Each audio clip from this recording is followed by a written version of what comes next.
that, but at least what I mean. My name's Alison Inman. I'm a member of the Labour Housing Group Executive, and I'm delighted to join you to to welcome you here this morning to the launch of the report on temporary accommodation. And I just want to beg an indulgence before we start. I've got three things. One is I want to say a massive thank you to everybody who helped with the report, in addition to members of the exec. I wanted to thank Fiona Colley, Steve Hilditch, Hannah Kelo, Vicky Ball, Kelly Henderson, and Jill Leng for joining the steering group. Wow. I've just sent this through. Hello, Matt Wilkins, Greg Hurst, Suzanne Fitzpatrick, Alex Diner, Beth Watts, and Glenn Bramley as our sort of external contributors, and a massive thank you to everyone who helped. I hope you'll agree that this is exactly the kind of work that socialist societies ought to be doing. What we're trying to do is support the party in order to prepare for government, and we think that there are some really concrete suggestions in here that would do that, and I think that's the value of the socialist societies. So for all of you who are members of Labour Housing Group, the ballot for elections to the executive will have gone out this week. I've just got a message saying, can you hear me? Yeah, brilliant. So, okay, Jane. So please use your vote, and vote if you are a member of LHG, vote for 10 members to join the executive, and we can continue the work that we are doing to support what we know will be the next Labour government. If you're not a member, then Sheila will tell you how you can join. It'd be great to have you on board. So this piece of work started sort of mid-year last year, I think, and it followed on from a piece of work we'd done on domestic abuse and housing. And our first speaker is going to be Paula Barker, who at the time was the Shadow Minister for Rough Sleeping and Homelessness, I think. These names never quite stay the same. And it was following a conversation with Paula and her team that we decided to do this bit of work. So we thought it was only right to invite Paula to try and set the scene a little bit. And she's now the co-chair of the APPG for Ending Homelessness. So she's got an interesting perspective from that as well. So over to you, Sheila. Hi, Alison. It's an absolute privilege to be with you all today, and thanks very much for inviting me. I just want to give a little nod as well to my colleague, Mike Amesbury MP, who is on the call this morning, who took over the post when I left it, and Mike is doing some absolutely fantastic work. So it's right and proper that I just give a little nod to Mike as well. So it's absolutely fabulous to be with you today. As Alison has said, I am the former Shadow Minister for Homelessness and Rough Sleeping. I'm still taking a very keen interest in all things homelessness as the co-chair of the APPG group for Ending Homelessness, as Alison has already said.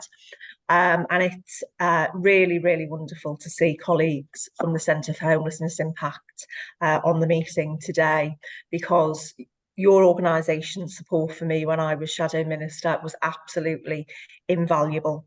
And I know that whatever the outcome of the next general election, you will be there assisting the government to get their policy offer absolutely spot on. So friends, this is a timely discussion. When I had my former brief, I was firmly of the mind that temporary accommodation was becoming the elephant in the room. And it's a topic a bit like adult social care, really. It was becoming far too difficult for politicians to address or even talk about. And time after time, I was asking the government questions on temporary accommodation, and quite frankly, their responses were always a clear tactic of pivot and avoidance to another subject to avoid talking about it entirely. Any incoming Labour government will not have the luxury of dodging these questions, and nor will we have the time to. Overall, the record of the last Labour government is an exemplary one.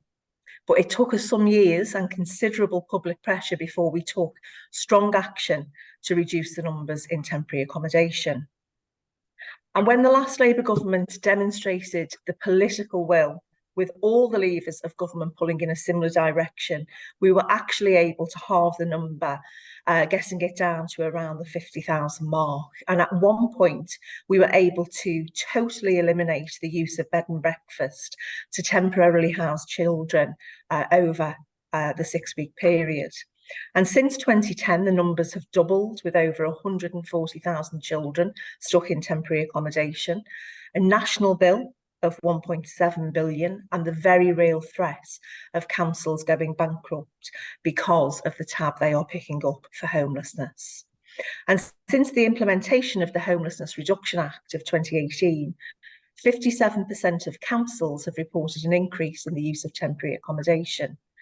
In my own city of Liverpool, the bill is up by over 10,000%. And yes, colleagues, I did say that correctly, over 10,000% on 2019 figures, to a projected £25 million spend this year alone. And quite frankly, you on this call know as well as I do that we simply cannot go on like this. And of course, increasing social housing supply is a key plank to reducing numbers in temporary accommodation. But of course, that takes time, given the backdrop that we are currently working against. So the next Labour government will have to get serious and quick if we are to tackle this. And without early intervention, the numbers will increase on our watch. And such a situation is not sustainable for a party on the centre left. And that's why ensuring temporary accommodation is short, safe and healthy as a central aspect of any national homeless strategy, in my view, is absolutely imperative. The report published by the Labour Housing Group is a fantastic piece of work, and one I hope that will be taken seriously by the Shadow DLUC team. I'm sure it will. Because first of all, you get it. Whitehall operates in silos. I think we can all agree on that. Departments simply don't talk to each other. And if Labour fails to work on a cross-departmental basis on homelessness, we run the risk of failing altogether, even if our intentions are sound. People often fall through the gaps as they get passed around, whether it be between state institutions or away from those state institutions. So, for example, from leaving prison to discharge from hospital, a young person who's leaving care. As a country, we are not taking the prevention agenda seriously enough. And data collection on length of stay in temporary accommodation is also essential if we are to make better policies thereafter. So we need to look at improving the Homeless Reduction Act, in my opinion. And there's so much a new government could do on allocations and improving access to the private rented sector too.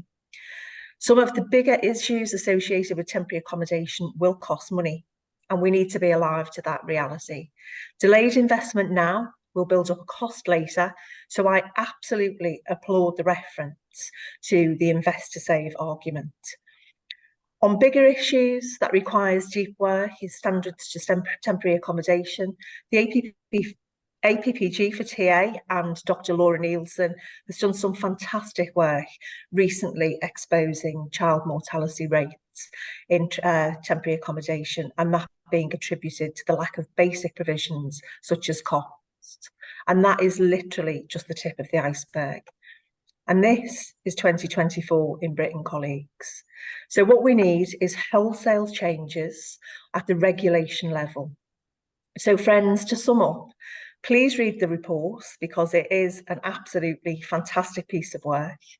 Speak to MPs about it. Lobby the Shadow DLUC team hard. I'm sure Mike, is on the call, as I say. I'm sure his door is open and he's very, very happy to hear from you. And within those first 100 days of a Labour government, the Department for Levelling Up will publish statutory homeless figures. We may get away with it first time round, maybe even second time round, but thereafter, we will be judged harshly if we do not give clear priority to tackling all forms of homelessness. So, colleagues, thank you so much for inviting me today. It's been an enormous privilege, and it's great to see so many friends here today. And best of luck with the rest of the day. I am around for about half an hour, but then I've got to go. Thanks so much, Alison. Oh no, that's brilliant. Thank you. Thank you so much, Paula. And that, really set the scene. And for me, it's hearts and minds. And we've got to fight on both those fronts. Our next speaker is Hannah Kelo from the Chartered Institute of Housing, who's just going to do a little bit more scene setting before we move on to Jane, and you'll be next after Hannah. So don't worry, and Hannah will stick to time because I know her very well. It's very disciplined. Thank you very much. Let me just share my screen. Hopefully it will work correctly. Can you see that okay? Can you see just... We can see your notes. What's it doing? It did that a minute ago. Display settings. Let me have another go. How about now? We can still see your notes, but we'll promise not to do them. I don't want you to see my notes. Let me try again. Very good notes. This time. Any better? No. No. Oh God, sorry. I don't know. I'm not used to using Zoom. I always use Teams, and I can just see mine. So I don't know why you can't. Hi, if you go to the three dots on the right at the bottom, there's a circle with three dots in it. I think it's because I've got two screens on as well, which is not helping. Let me just switch that one off. I do apologise. Everyone's just grateful it's not them, Hannah, so don't worry. Right, I've gone to the three dots. Let's have a look. The three dots at the bottom next to the picture of the camera, they're three dots in a circle. At the bottom where it says slide 1 of 6. I can't see that, you see. I can just see my slides with no notes. We'll squint and not look at your bit. Okay. Well, I can't see my notes, so I'll just be. You can see my notes and I can't. So that's an interesting turn of events for this. But I'll keep going. Okay. So I'm really sorry about the mess up with the notes, but here we go. We'll just keep going. Thank you very much for the introduction. And as Alison said, I'm Hannah Kelo, one of the Policy and Practice Officers at the Chartered Institute of Housing, and I've been asked to lay a little context for today. So in thinking about how we've got to this awful situation that we see in so many locations across the country, I think it's worth pointing out that temporary accommodation does have an important role to play. No one is saying it shouldn't exist. It needs to exist in the case of emergencies, but where we are now is a far cry from this. Probably it's also worth noting that temporary accommodation is diverse. It includes hotels, hostels, flats, houses, PRS properties, properties owned by housing associations. It's the broad term given to temporary accommodation which local housing authorities place people in who are deemed as being in priority need and eligible when they don't have somewhere more suitable straight away. But this is where things are falling down hugely as people are spending periods of time in temporary accommodation, which is far, far from temporary. So where are we now in terms of numbers? The latest Deluxe stats, as Paula said, show over 105,000 households in England in TA.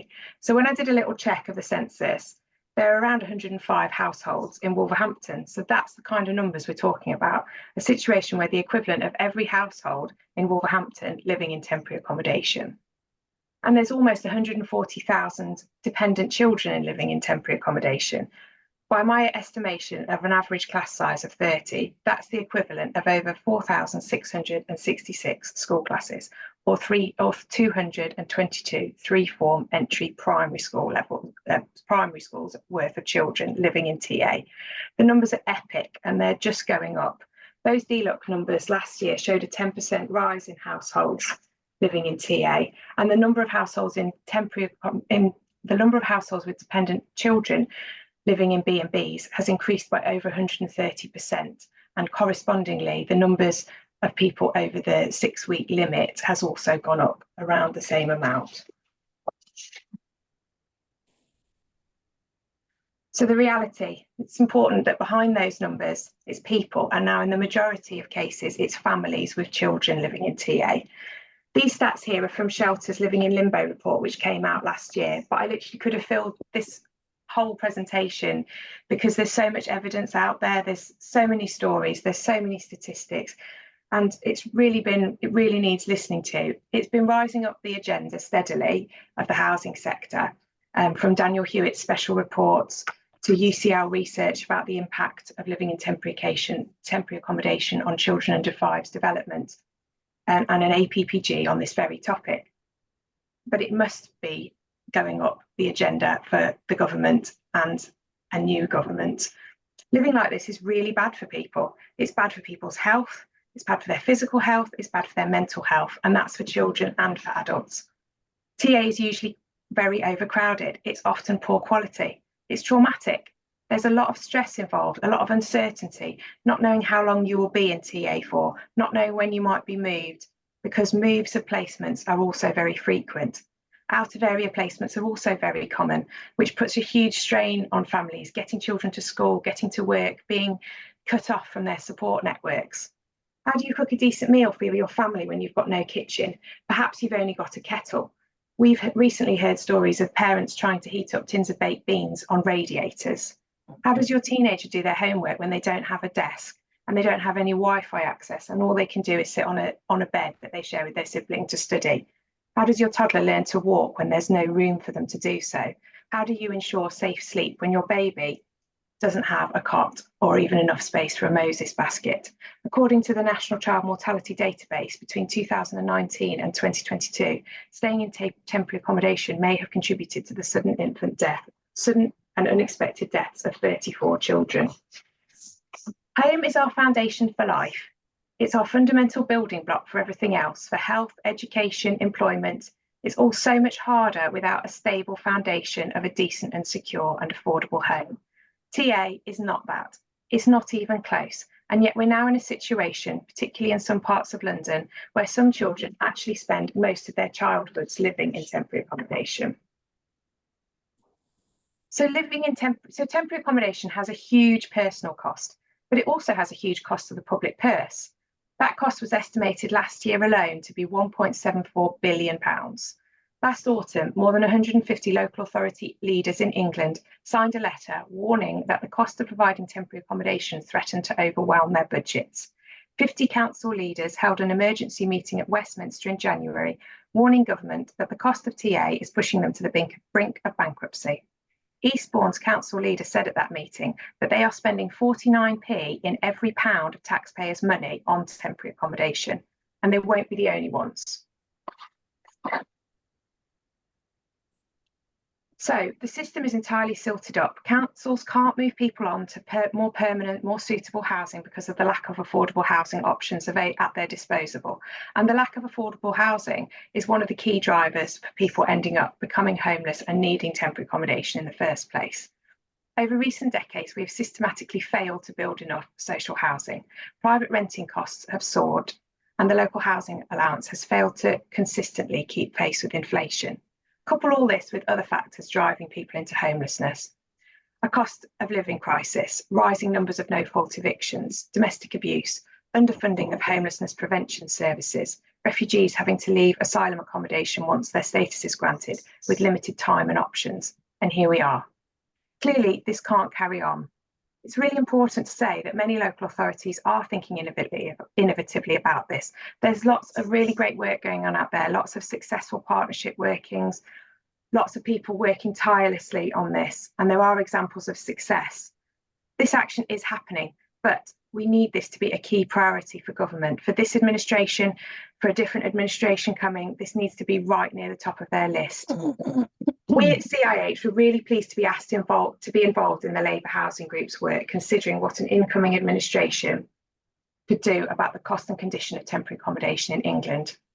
Fiona's going to talk more about the recommendations of this report, but it's great to see these solutions being thought about in terms of enabling actions, low-cost, high-impact policies and long-term high-impact policies, all to decrease the use of temporary accommodation and reduce the cost of temporary accommodation and improve the standards.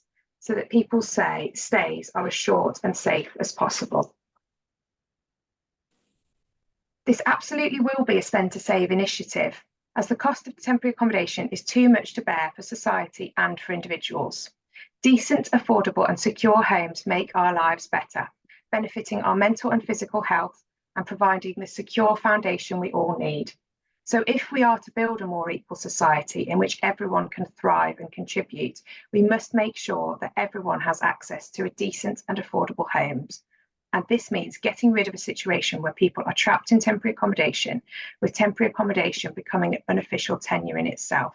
And it means when people do need this safety net of emergency housing provision, it's decent and their experiences of it are short and safe. So thank you very much. Apologies for having to read my notes page as well. I have no idea what's going on because I can't see my notes, but thank you very much. And back to you, Alison. Brilliant, thank you, Anna.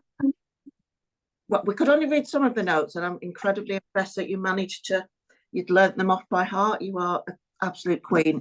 And thank you to you and to your colleagues at CIH for the support that you've given us through this. Pleasure.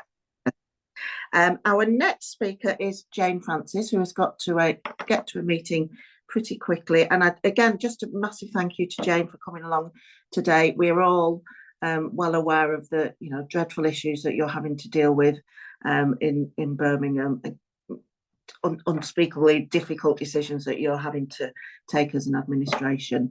So the floor is yours, Jane.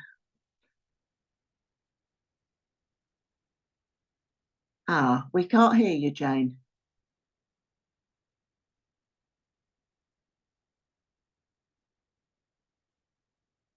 There we go.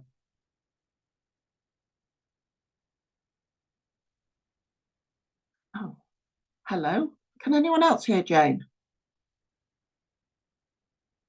I don't know.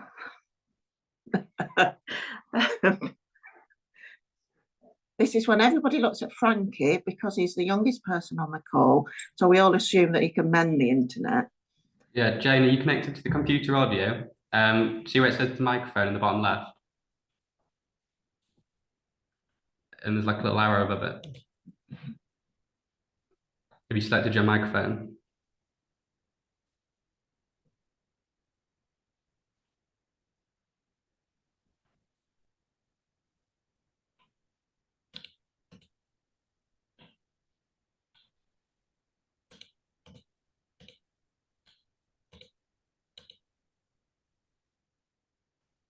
I don't know what's happened because we could hear you before.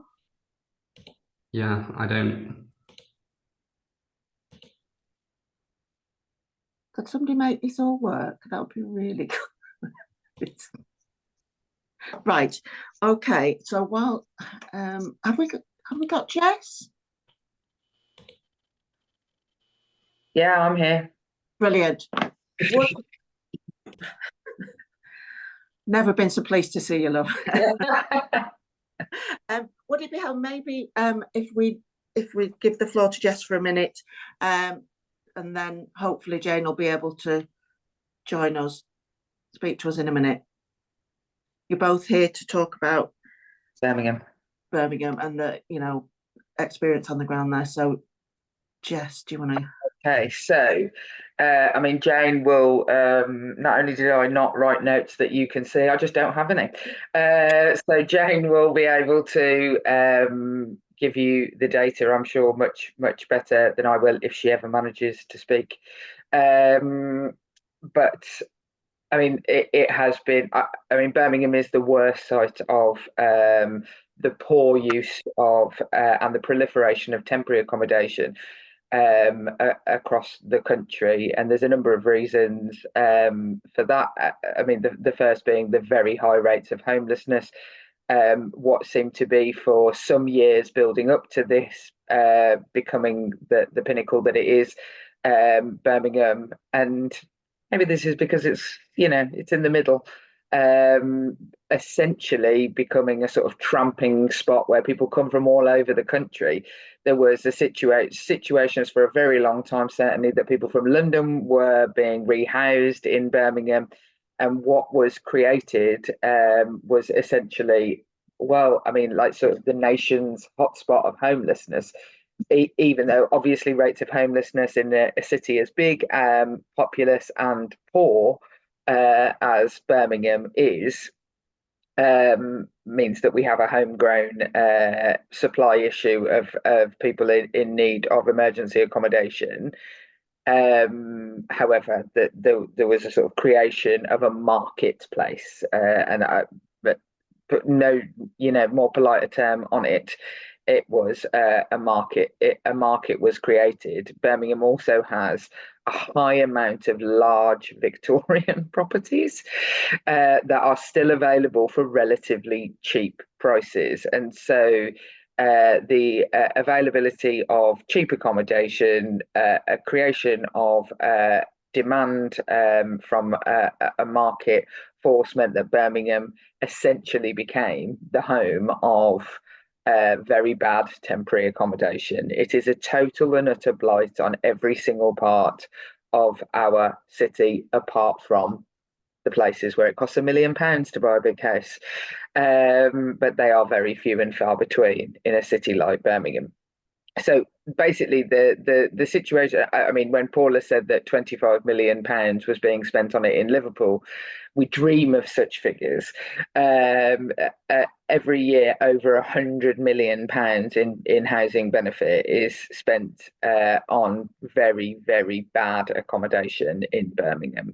And what we have seen, how that manifests, is that, as Hannah already outlined, we have seen the misplacement of some of the most vulnerable people into accommodation that simply isn't just not suitable. Not suitable. I dream of not suitable.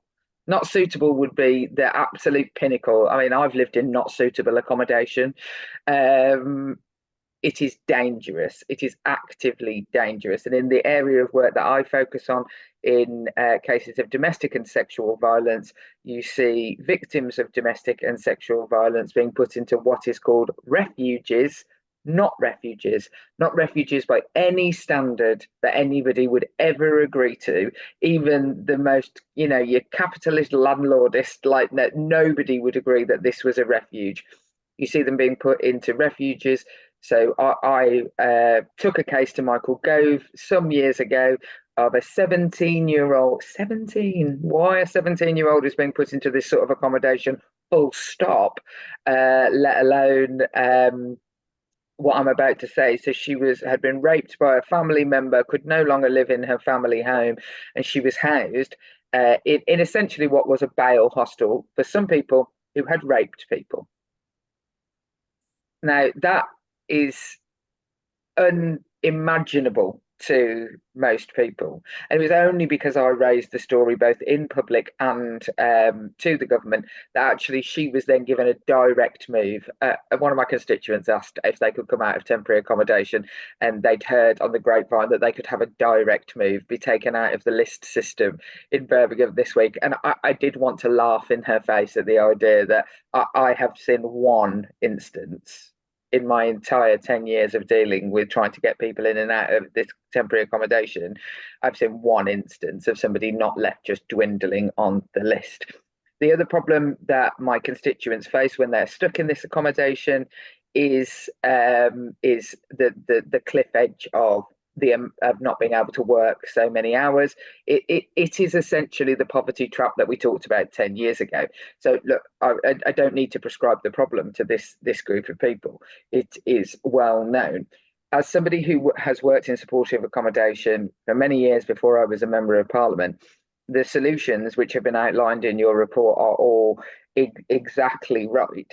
What I find absolutely flabbergasting is that we are allowing the amount of money that is being spent currently not just to be spent better. And that is the problem with the way that our regime, and Paula is absolutely right, and her referencing of Mike Amesbury, that we absolutely need to be lobbying DLUC on this particular issue. But actually the issue sits within the Department for Work and Pensions.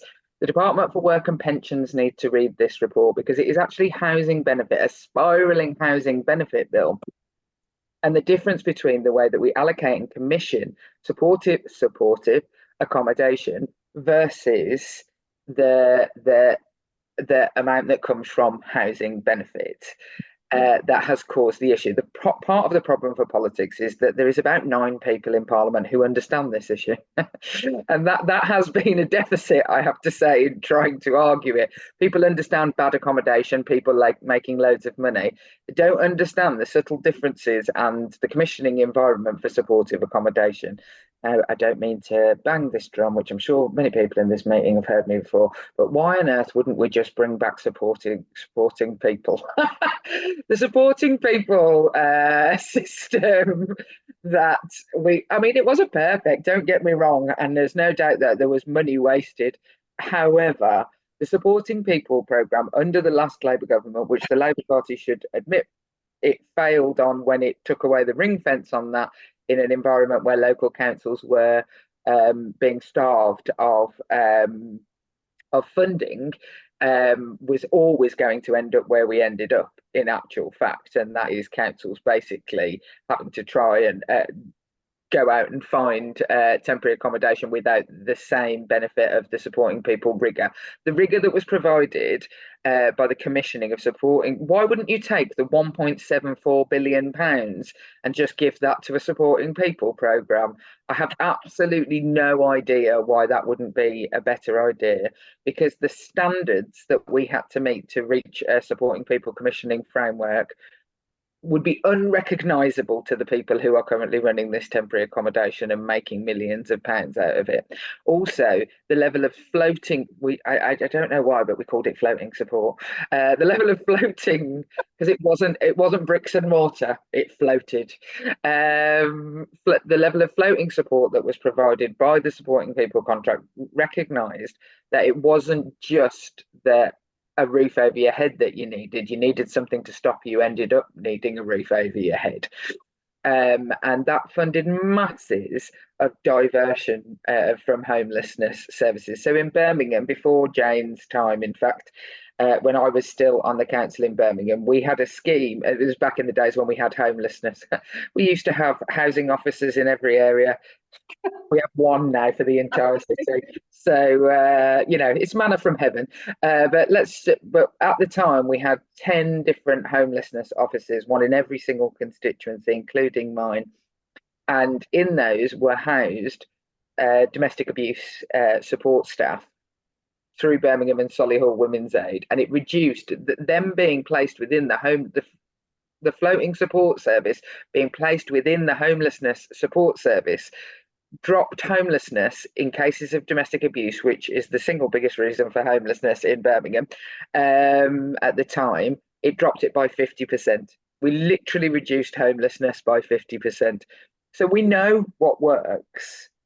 It is just making sure that the bit that is DLUC and the bit that is housing benefit, if Labour come to power, that there is an understanding of this. So, Alison McGovern should be in these meetings as well as the lead for in the DWP, because the only way they're going to reduce their budgets on housing benefit is if they work in this particular space. And so that, I mean, it is unforgivable what has been allowed to happen. Unforgivable and dangerous. 2 women lost their lives in refuge accommodation in Birmingham in the last 5 years. Now, as somebody who ran a refuge, there's absolutely no way that would have ever happened in a well-commissioned, well-supported, well-funded accommodation that was actually a refuge.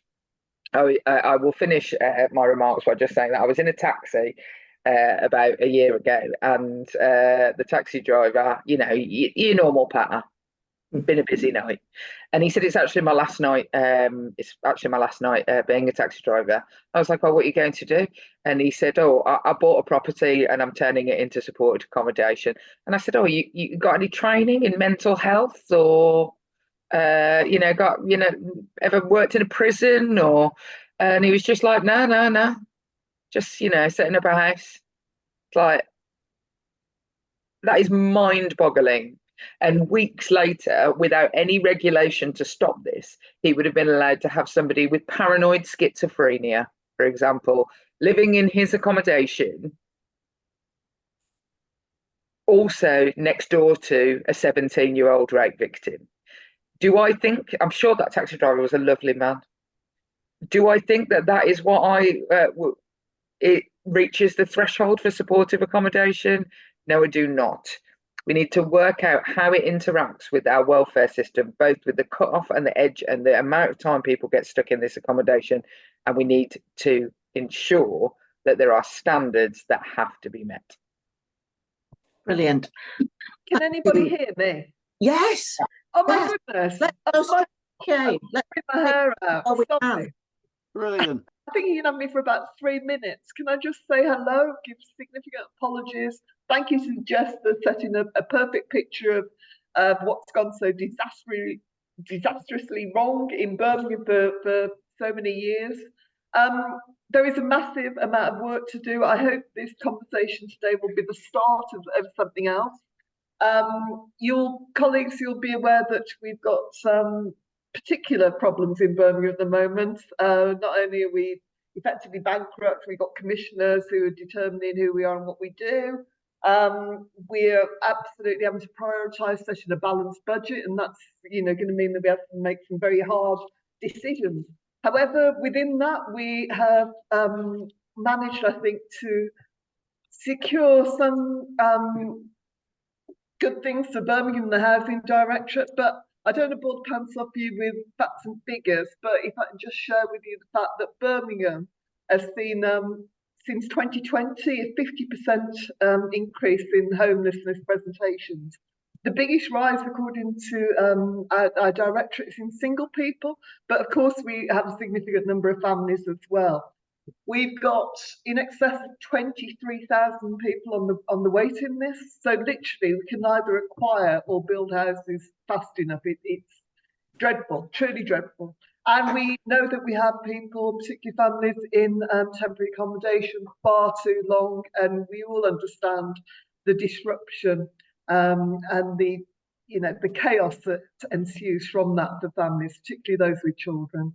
There are some positive steps. Last year, we launched first of its kind in England, a temporary accommodation strategy, and we've been acquiring properties as part of that strategy to date. 279 properties to house homeless families. We've been letting these at the rate of about 20 to 25 a month. So hopefully that will pick up on some of the concerns Jess has raised to do with, somebody wakes up one morning and thinks, I'll buy a property and develop supported housing service. We're also using 2,300 properties from our council housing stock, and we've amended our allocation policy so that a higher percentage of secure tenancies are allocated to homeless families. But we know that TA is disruptive. Currently, 437 placements are outside of Birmingham, 111 are in B&B. It's expensive for the city. It's unsustainable. And I get very annoyed when I see people making such huge profits. It's a very exploitative market, and it's a very broken housing market that we've got. And excuse me. I think temporary accommodation become a test of endurance, waiting for a local social housing outcome. We're having to deal with an increased demand for our services. Birmingham is such a size, and the geographical location means that we have lots of people who come to Birmingham, and that's affected particularly by our demographics as well. And we have borders which people penetrate for lots of words.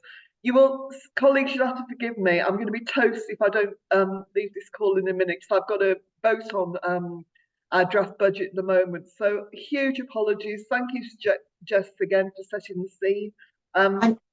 I hope you will invite me again, and we will have a follow-up session from this. And desperately change your government, please. We'll hold you for that, Jane, and we really do appreciate you making the time to come and talk today when you've got the day. You're very welcome. It's a pleasure. Yeah, it's good to be amongst like-minded people, I can tell you. And run. Good luck today. Soon. Take care. Bye-bye. you.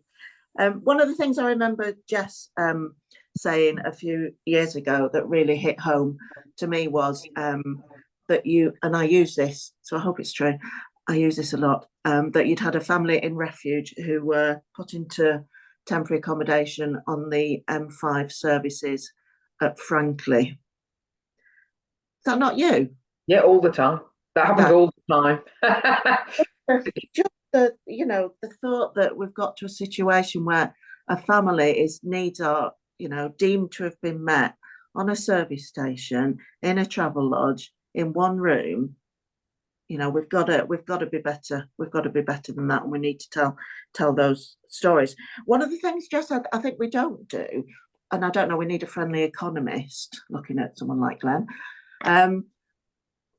I wonder how much money is made by people within the temporary accommodation space, because somebody somewhere, I mean, the amount of money, profit that people are making out of the system is Massive. eye-watering. I mean, they often have nice cars. That's not an economics answer. But when I've had to interact with people, and the truth of the matter is that there are good providers in this space. So I have a drug and alcohol rehabilitation service that runs under the same sort of terrible umbrella and misty system in Birmingham. And they are, exemplary. And actually, people do travel into the city because they are a brilliant service. Absolutely amazing. But for every one of those, there is 10 of your unregulated, unknown taxi driver. But yeah, there are people making. I mean, when you're talking billions, and in Birmingham, that £100 million is not going on new radiators. It's going into somebody's pocket. Yeah. Thank you. One of the problems we had when looking into this issue was the issue of data around temporary accommodation, that actually is very, very difficult to get an accurate picture of what's happening for individuals and for local authorities and more widely. So we did have the opportunity to speak to Matthew Wilkins from the Centre for Homelessness Impact, and he is here today, although I can't see him at the moment. Can you see me now? Brilliant. Hi. Okay. I can see you. I can't see your notes, and you don't have to go and vote. So for a chair, perfect. Okay. Well, that's good. I don't have any notes. So brilliant. Over to you then, Matt. Thank you. Okay. Well, thanks a lot. Thanks for having me here today. My name is Matthew Wilkins. I'm the head of value for money at an organisation called the Centre for Homelessness Impact. It was lovely, although I think Paula's gone now, but it was great to have a big shout out from her at the beginning. Just a little bit about us. CHI, not CIH. We're a What Works Centre.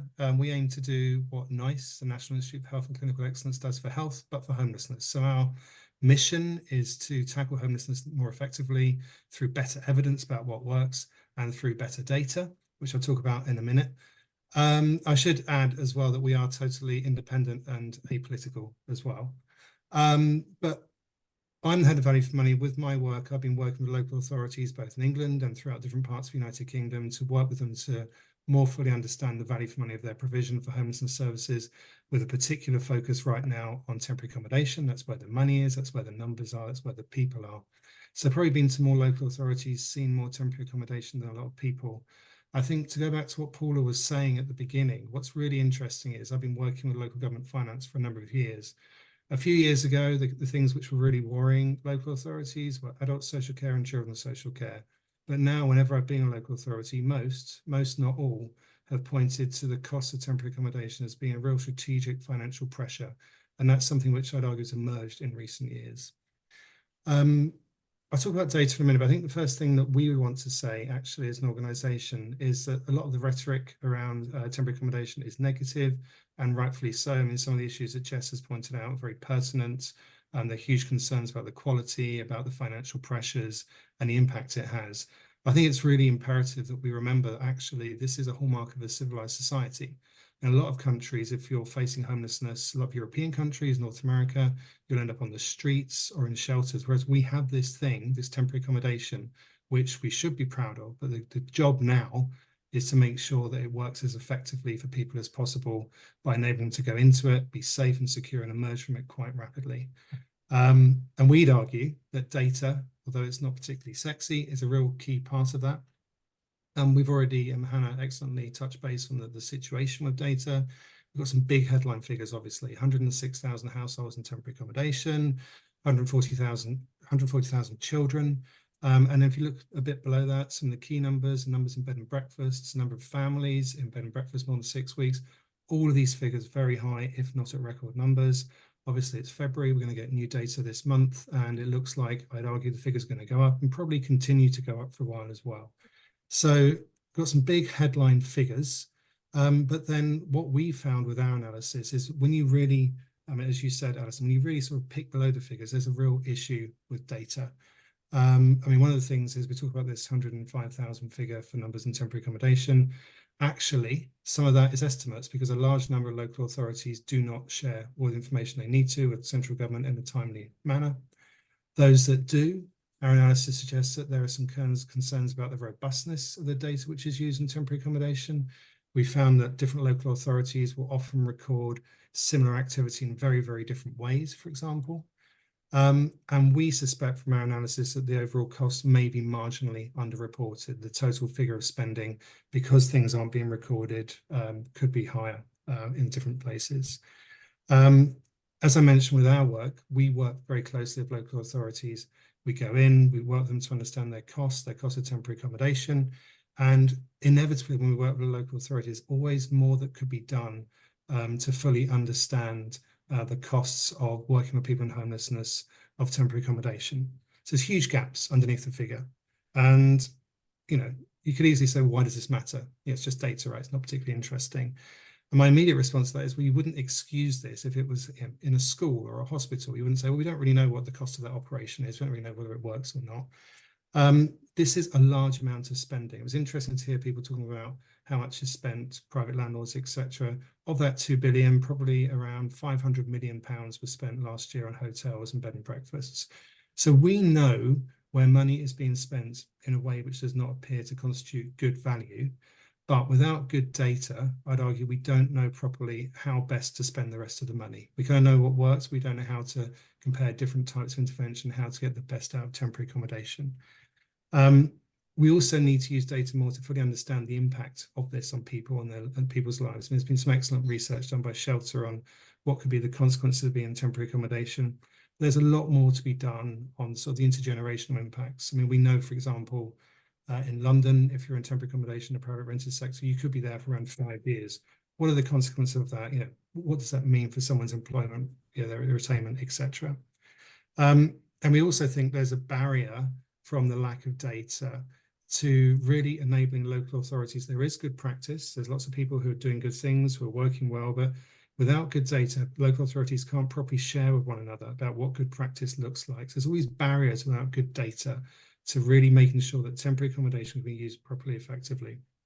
As somebody said to me quite memorably recently, at the time when we are faced with the greatest pressures we've seen, we don't have the information we need to fully understand how to use this as well as we can to enable people to really move through as quickly as possible. I mentioned that data is at the heart of all of our work. One thing we've done is use we've tried to improve the data infrastructure through an ending homelessness framework with our value for money work. We work with individual local authorities to really get them to try and understand their cost more effectively. And that's why it was very good to see a recommendation about improved data. And for us, we would recommend that central government should develop a model to exemplify how best local authorities can return data on temporary accommodation, on homelessness, on cost to central government, and then properly scrutinise this and make sure local authorities are returning data in a comparable way. We think this is essential to enable the best outcome to be achieved from temporary accommodation at a time when its use has never been so high and its use looks set to rise. And yeah, look forward to working with people on this in the future. That's brilliant. Thank you ever so much, Matt. We've got one more speaker, two more speakers on the list, but I just want to say, just wanted to ask Mike, we're going to hear from Glenn and from Fiona, and I just wondered if, give you a couple of minutes notice, but if you've got any thoughts to share after that, then it would be great to hear from you. But our next speaker is Glenn Bramley from Heriot-Watt University, and he's going to talk a little bit about allocations reform and homelessness prevention. And knowing Glenn as I do, he can talk about a whole lot more around homelessness. So we're really grateful to have you here, Glenn. Hey, I'm trying to share my screen now.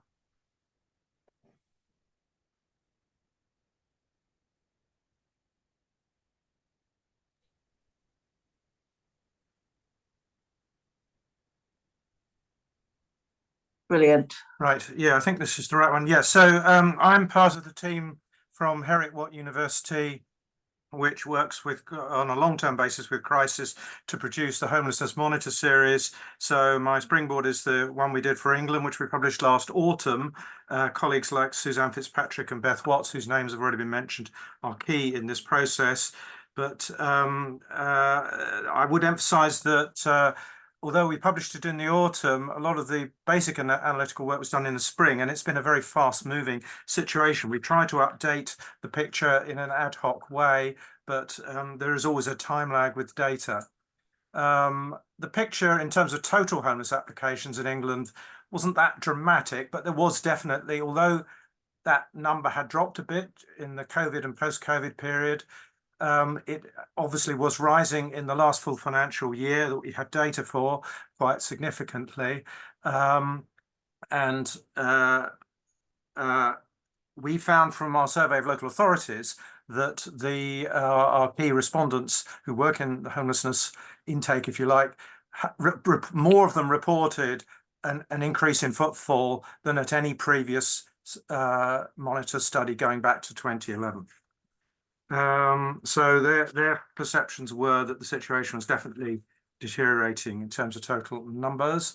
One of the big drivers was the increase in evictions and people losing their short hold tenancies in the private rented sector. That number dropped a lot during COVID because of the moratorium on evictions. That moratorium was then lifted, numbers went up again, and they went up to a higher level than the previous level. And they are probably, I think, still rising because these are not the very latest situation. This is only up to the early part of 2023 on this slide. And so there's clearly some sort of crisis in the private rented sector, which is pushing up rents, but a lot of competition for tenancies, especially in London. The temporary accommodation numbers have been, as we see the picture there from the last Labour government, the below 50,000 figure that somebody mentioned earlier. We're now at 106,000, in fact, slightly higher than what's on this chart. And one of the less suitable forms of temporary accommodation, bed and breakfast, the black line, that's going up much more steeply. So this is really repeating things that have already been said. There are also very significant refugee crises going on. This is just one of the quotes from local authority. There was quite a big issue with Ukrainian resettlement, and of course some of the Ukrainian hosting arrangements are unwinding, and although many are getting into other, either replacement hosts or private rental, that some are coming through into the homelessness system, and those numbers are increasing. You have the Afghan not fully resolved crisis and the wider asylum crisis that are going on at the moment. In the monitors, we try to look forward using a projection model that I've developed over the last few years. We try to refresh the model each year, and we say, well, what would happen if we carry on with existing policies, and what would make a difference and how much difference? We try to model a range of variant policies, and that modeling's been independently reviewed. There's a new technical report out last summer that you might want to look at if you're nerdish like me. what it was showing when we did the work in the spring was that homelessness was certainly going to rise significantly. This is core homelessness, focusing on the more extreme and immediate forms of homelessness, which includes a chunk of temporary accommodation, but not all temporary accommodation. We talk about unsuitable temporary accommodation here, which would be bed and breakfast. We include out-of-area placements, a very significant element, especially in London, and other sorts of unsuitable arrangements. But I would like to underline that, although Jess Phillips made a fantastic contribution a few minutes ago, what she was talking about was something that is in a different category, not temporary accommodation, but supported accommodation, or supposedly supported accommodation, which is underpinned by DWP housing benefit payments under the so-called exempt and specified regulations. And that's where the big scandal has been in Birmingham. But Birmingham is a big outlier. It has massive numbers compared with, there are some other cities that have the same problem, but none to the same degree, and it is a bit of a distinct issue. But I think I would say that some of that supposedly supported accommodation is temporary accommodation, but I don't have a clear way of including that in these statistics. But there was also a forecast to be a big increase in sofa surfing, which is, a form of homelessness that can then feed through into other forms quite quickly. And just using more recent data in the model, we would say that our projections would be 10 to 15% higher in that 24 to 26 period of the next 2 to 3, 4 years. What would make a difference? This is a sort of headline picture. Our number one ask, like most of the sector, was to raise the local housing allowance. And so these bars go below the line. They show the percentage reduction in core homelessness that would result at 3 points in time, like 2 years ahead, 8 years ahead, or 20 or 18 years ahead. And raising the local housing allowance was a critical issue and would have made the biggest difference in the short term. And obviously, we're pleased that, everybody was saying this, and I think I have to say my impression is that actually DLUC and DWP worked together in trying to lobby the Treasury on this, and they were successful up to a point, but they haven't yet implemented it. So we're waiting till April, and it won't fully close the gap for everybody because of the details of how it works. And they haven't committed to indexing it regularly year by year, which I think Labour should do when it comes into power. So they haven't fully solved the problem. The other two policies that I think I should emphasise in terms of a short-term impact is, firstly, housing allocations, allocating more social rented lettings, relets and lettings generally, to people who are homeless, including core homeless, as well as family as homeless. And this chart shows that would be the thing that would make the most difference in the short term. And the other thing I want to emphasize is prevention. There have been a lot of good work on homeless prevention across English local authorities over quite a long period, but the performance varies a lot. And what I've modelled here is what would happen if all authorities were able to achieve the same level of prevention effectiveness with people that come to them, through the Homeless Reduction Act, either at risk of homelessness or having just become homeless, particularly those at risk. And it is quite a sizable impact if all would perform at the level of the best. So other things like housing supply, definitely there's a need to increase social housing supply. Things like housing first, fuller implementation of that with the appropriate floating support, and then longer term things, and larger, some measures in the welfare arena, particularly tackling the features of universal credit that and some other systems that actually create destitution, 5-week wait, debt deductions, that kind of thing, but also more general improvements in the welfare benefit levels.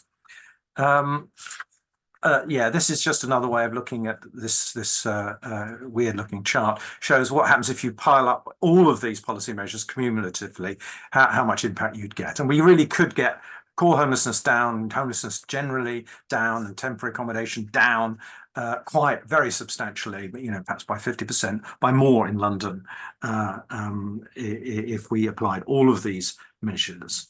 and you get some, some things happen more strongly in the longer term. But I just want to show this slide. This is from a monitor we published that looked across the GB countries, including Scotland and Wales, as well as England. And one of the things we looked at was the balance of expenditure related to homelessness. And if you look at the first 4 bars, that's England between 2016 and 2021. And the story is that more and more of the money was going into temporary accommodation, both the local authority spend and the DWP spend. In fact, the bigger element is the DWP spend. What was getting the total was flatlining, austerity and all that. So what was getting squeezed was prevention and developing strategies to, longer term things and prevention. Wales, quite a somewhat different picture. They increased spending and they never scrapped supporting people. They kept the ring fence. And the biggest element of spending there is supporting people. And so I was very pleased that that was mentioned earlier. Scotland is a somewhat in-between picture. Now then, so concluding briefly, in terms of government policy, it's been overwhelmingly focused on rough sleeping, which is a small part of the overall problem. It is rising, and there's all sorts of tensions with immigration policy there, because about half of that problem is pretty directly related to treatment of people with no recourse to public funds. Private renting, worrying rise. We need to see the implementation of the renters reform legislation, and perhaps also attention to what happens in the courts and to try and early warnings there. Unprecedented pressures on temporary accommodation, and we've heard all about the financial pressures there. We've heard graphically from Jess about the exempt accommodation problem, and I think what's happening there is that local authorities are having single people coming in under, the Homeless Reduction Act, and they're sending them to this kind of supposedly supported accommodation that isn't supported and isn't really suitable at all in many cases. So we've got accelerating increases in core homelessness, in all forms of homelessness. Policies could cut it very substantially if applied in a concerted way. But in the short term, it's local housing allowance, allocations, prevention. The longer term, supply, housing first, better economic growth and levelling up. And I think that's me. Thank you. Brilliant. Thank you. I will try to stop sharing, end slideshow, and do I have to do something else? How do I stop sharing my screen? The bottom in the middle. Bottom in the middle. I'm in the wrong screen here. I don't know. I can't see the thing I have to do. Have you done it for me? Brilliant. Yeah. Have I stopped sharing? No. Okay. Yeah. Okay. Brilliant. Are we all right? Yeah. Okay. Just before we move on to Fiona, Glenn, you talked when we met about some really good examples of homelessness prevention up in Scotland, and I wondered if there was anything you'd find interesting to share with people. Well, yeah, I mean, there's a lot of stuff in Scotland that's different, and it presents itself as having much more progressive homeless policies and has done for 2 decades, really, with no priority need distinction. So single people having pretty well similar rights to families, but that of course means they have a heck of a lot more homeless applications relative to their population. The level of core homelessness is lower than England, similar to Wales. But in terms of the throughput in the system is high. They have a lot more social housing in most of Scotland, so they really can and they do allocate a lot of it to homeless people. How much higher rates than in England, and they had a big homeless and rough sleeping task force, and they'd have a rapid rehousing, policy that they're trying to implement. So there's a lot of good stuff going on. But in terms of actual prevention, I think they've been a bit iffy about. They've been a bit reluctant to go so strongly on that, actually, as England, and there are still arguments going on about that in Scotland. I mean, there has been a working group that's looking at trying to strengthen prevention, but not all its recommendations have necessarily been accepted. So we would say that there's probably stronger practice on prevention in parts of England. I mean, we did studies in Newcastle a while ago, which was really excellent, but of course they also were in a position where they had quite a lot of social rented housing in the background to help with it. And that's true in a lot of Scotland, but not in Edinburgh. Edinburgh has declared a housing crisis at the moment relating to homelessness. So Edinburgh is a bit like, like London. But don't tell it, because it wouldn't like that. So just one final question around the allocations point. Do you think there's a role for regulation in that? I mean, how do we shift the dial on getting social landlords to change their allocations policies? Well, I think there's quite an issue with the housing association sector, and that's partly a consciousness raising. We need support from the NHF and, a concerted sort of push there, but I don't know whether it's regulation or good practice guidance or targets.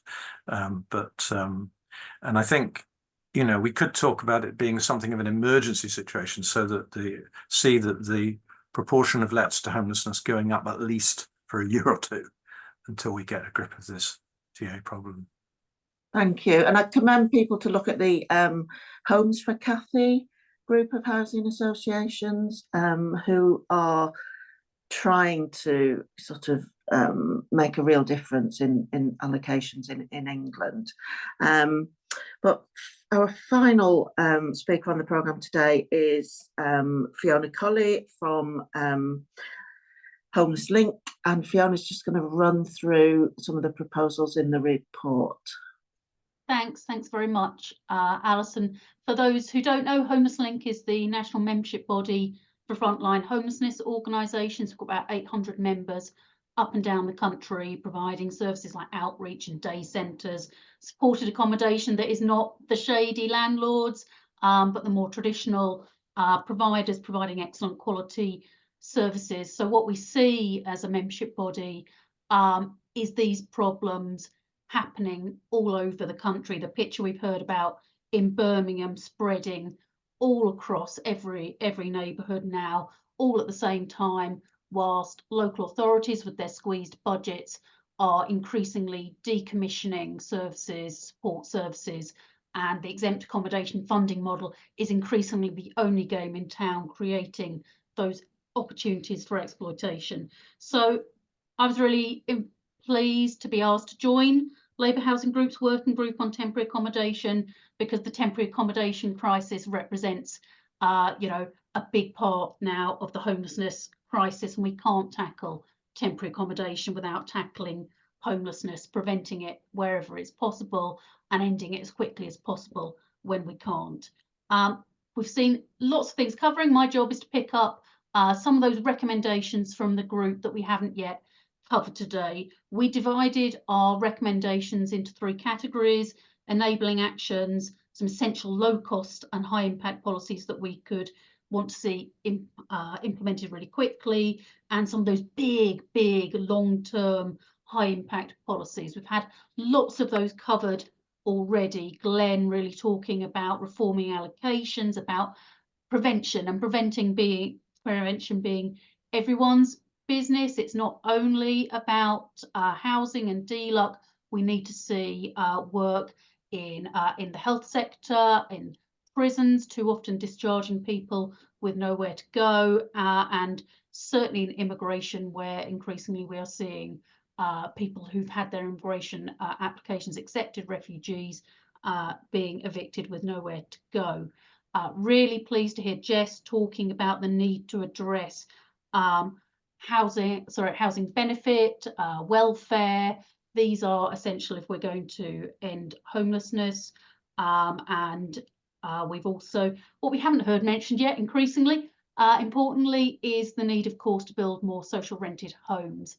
Absolutely delighted as a group to hear talk about Labour really boosting house building generally, setting those big targets, but social housing is absolutely critical. We want to see 90,000 new social homes a year, because you won't end homelessness without affordable homes. But in particular, what I want to focus on quickly is some of those enabling actions that, a bit like data, aren't necessarily quite as sexy as setting a target to build new homes, but are absolutely crucial if Labour is going to make that long-term change. So the first of our recommendations is that there simply must be a cross-cutting homelessness strategy. Here in England in particular, we do not have an ending homelessness strategy. That's really unusual. It's not something you'll see in other parts of Europe in particular. And without that plan, we will not see these big changes that need to happen. Ending homelessness isn't just about housing. We've heard about welfare being at its heart, criminal justice, care leavers, domestic abuse, immigration. We need that cross-cutting approach to homelessness, very much attuned to the mission approach, ending the silos, taking a long-term approach is the only way we will see substantial long-term change. And that strategy needs to reflect that while we hear very often that anyone can be homeless, in fact, some people are far, far more likely to experience homelessness than others. Black families, as Hannah set out, are 11 times more likely to be living in temporary accommodation. Domestic abuse care leavers, young people, particularly LGBT young people, far, far more likely to experience homelessness. So we need that reflected in a strategy that both takes an overarching approach and drills in to some of those different experiences, different causes of homelessness, and different solutions that we need to find. Behind that, once you've got your strategy, it's not enough for it to be on the shelf. We have at the moment, under the current government, got across government rough sleeping strategy. However, it's not working. We've seen rough sleeping go up 26% last year. We're about to see the new rough sleeping stats come out later this week. They're not going to be pretty. And what we're seeing is the strategy's there, but it's not happening. So it's absolutely crucial that the next government brings in real leadership behind that strategy. Under the last Labour government, there was a homelessness czar, Louise Casey, and I really commend people, if they haven't listened to it, to give a listen to Louise Casey's Broken Britain series on BBC Sounds, where she really talks about her experiences. Having a homelessness czar or some similar role leading from the centre of government, getting things done, making things happen, and crucially, with strong political backing at the very highest levels to make sure that those different departments that must play a part in ending homelessness really are doing it, is going to be critical if Labour is going to succeed. Finally, I do want to just come back to the money question. I know it's a really difficult issue. We all understand the economic situation and the challenges that Labour face in being seen to make spending commitments. But as we've heard from multiple speakers, right now there is money being spent on managing a crisis and not on ending a crisis. Glenn spoke about those different policies that's related to the crisis manifesto to end homelessness. The PwC did some work looking at the cost and benefit of those work and found that for every £1 you invested, you would get back savings of £2.80. Spending money to prevent and end homelessness is a good way to spend your money. It's difficult to make that shift, but at the moment, with that TA bill of £1.7 billion a year, housing benefit spend, I think it's getting on for now £30 billion a year. DWP doesn't even really know how much it's spending on exempt accommodation and housing benefit. And we've got the £2 billion that's going on homelessness and rough sleeping, and that's just the direct spend. There's plenty more money being spent supporting people across health and many other areas. This spending needs reviewing. This spending needs to be focused far more on preventing and ending homelessness. And that is the way that we will start to see these terrible situations with temporary accommodation, with homelessness of all other forms coming down. So I really want to commend the report to you. I don't want to take up too much time because we're coming to the end of our time. But the great report is a great read, and we really hope that Labour will take on board those recommendations. Brilliant, thank you, Fiona. It was interesting yesterday to see a report from the Competition and Markets Authority. Who would have thought that they would be leading the charge to build social housing? We've got another report today from the National Housing Federation and Shelter, calling for the building of 90,000 social rented homes a year. I was reminded then it's 10 years since the original launch of the Shout report, which called for 100,000 social rented homes a year. We can't afford to not do this. Hopefully one of the people in the next government who's going to have a massive role to play is Mike Amesbury. It's great to have him on the call today. We were going to launch this report in Parliament. Mike very kindly offered to facilitate that. Mike was then sent to Rochdale and then brought back from Rochdale. So that means we've got him here with us today. So Mike, if you've got some thoughts to share. Yes, I mean, first and foremost, again, I'm one of the many that commends the report and recommendations today. And you know, I know collectively every speaker, every presentation is referred to. Look, want to ensure that it's a challenge to the current government in those in the next few months, but before Christmas, going to have a general election.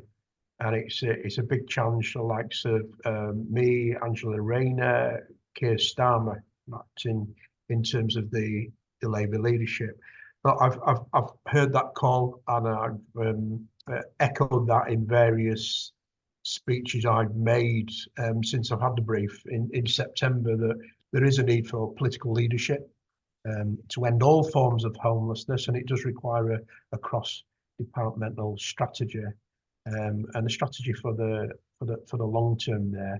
Homelessness is everybody's issue, as people have said, not only today, but certainly all those that have lobbied me since September, and rightfully so.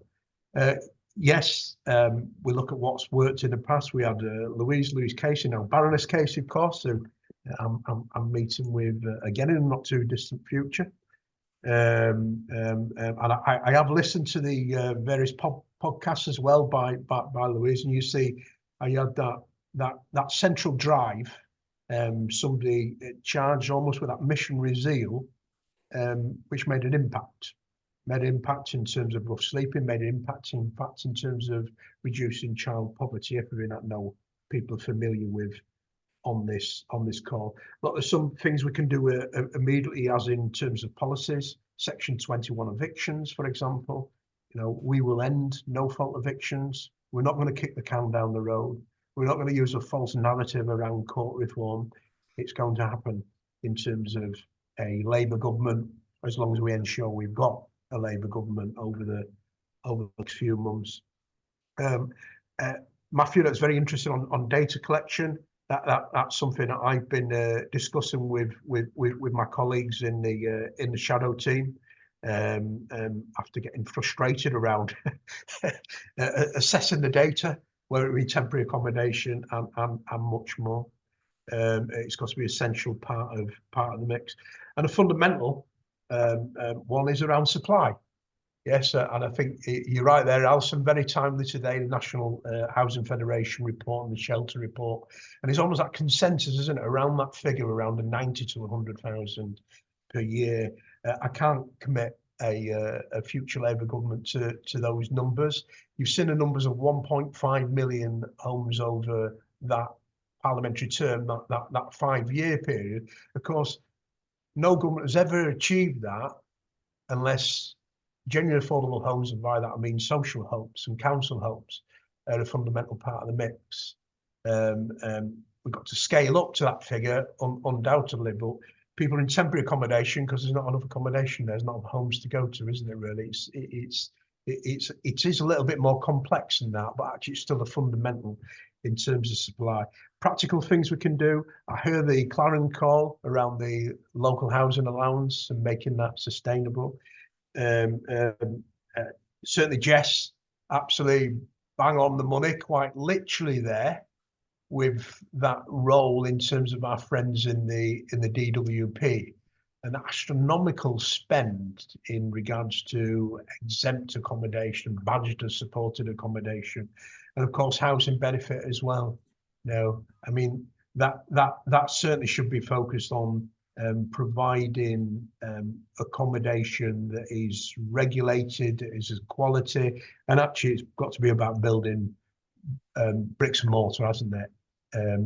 Fundamental part of the mix. I think the figure was referred to nearly 40 billion pounds a year. I mean, it's quite incredible, isn't it, on the housing benefit now, let alone the 1.7 billion bill and rising on temporary accommodation.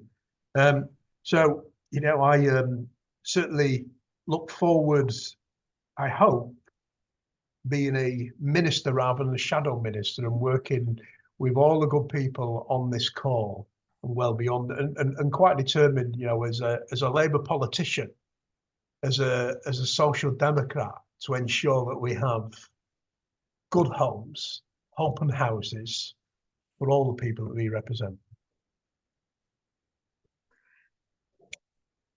Amen. Thank you, Mike, and thank you for taking the time to come along today. A couple of admin bits. We will send out all the slides to people on the call, and also links. Look, people have very kindly put links in the chat, so we'll be able to send them out. And I'm looking at Frankie, maybe. I think it would be really helpful to do a synopsis of the comments that have gone into the chat as well, so we can absolutely make sure we keep hold of those issues. We've got about 5 minutes left, I think. I'm trying to find the time. If I don't know if I dare say if anyone's got a question. If anyone's got a question that to ask any of our panel, or we can give you back 5 minutes of your day. Right, I'm going to take the time. I'm going to take the time, but I'm going to again just say massive thank you to all our all the colleagues who've come along and spoken today. I think talk to your you know, people who are active within the Labour Party. You know, you're actually talking in your CLP and your branch about these issues is really, really helpful. Talking to PPCs, making sure that, you know, your local PPC has got a copy of the report and any more information that we can give them.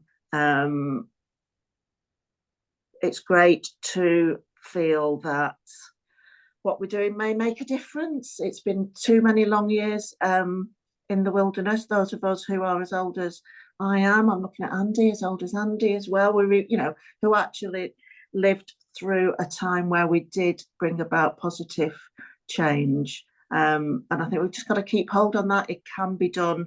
We need the political will to do it. Most of all, we need a Labour government to do it. And Mike, I look forward to having you back to Labour Housing Group when you are there. And we've promised you, you know, headlining at our next event when you are the minister. It'd be great to see you again. But in the meantime, thank you everyone for coming, and we'll send the links out to you all as soon as we can. Okay. Awkward time where we leave now.